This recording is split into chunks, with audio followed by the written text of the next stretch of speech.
Hello guys, my name is Lars Stender. I'm a writer from Denmark who specializes in science fiction and fantasy stories. I'm here today to read from my fantasy book Madigo and the Hounds. And for those of you who want to learn more about my work, please find me at Facebook or Lars A.R. Stender. Madigo and the Hellhounds, Chapter 38.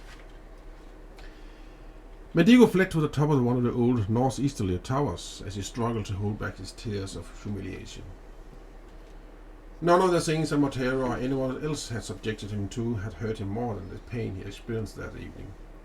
Finally, he had met someone who seemed to care for him, despite his nature and his appearance.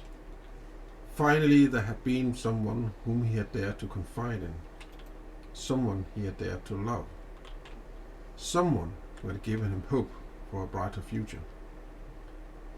But the way in which he had been swept aside that evening was unmistakable.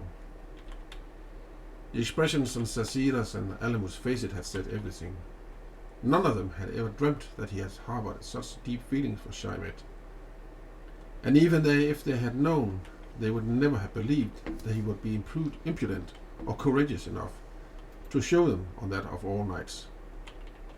His presence at the party had been tolerated, but that he would draw so much attention to himself and disgrace both himself, Shaimet, and her mother was not something anyone had expected. But the worst thing had undoubtedly been Shaimet's reaction. As far as Madigo could tell, his behavior had come just as much as a surprise to her as it had to everyone else. Could it be that he had misunderstood her signals all this time? Was she only being nice to him because she felt sorry for him?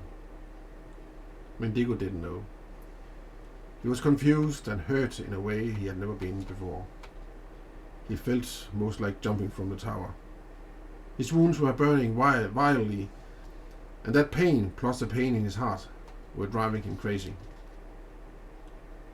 From his throat emerged a howl of powerlessness and frustration, but a howl that came from his lips was hardly human.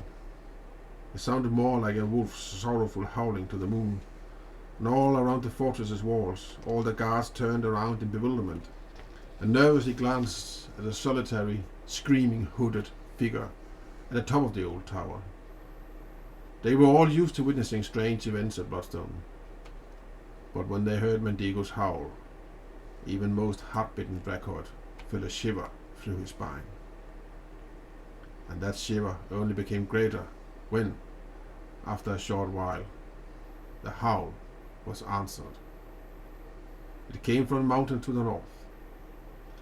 It was far away, but in that late summer evening there was no mistaking it. Madigo heard it too, and it made him hesitate. His nostrils vibrated like a dog's, and he sniffed at a gentle evening breeze towards the lake. There was a wildness in the air at night. Something was on its way. End of chapter. That's not fair. That was too short. What the fuck is the rest? In a moment. Yeah, better be. You better be. Yeah. What is that all about? So his power now shown out. Yeah. As an inner wolf. Yeah. Which means he's about to get ready to go to the next phase. Yeah. And whoever answered, who knows? Who knows? But definitely something. Yeah.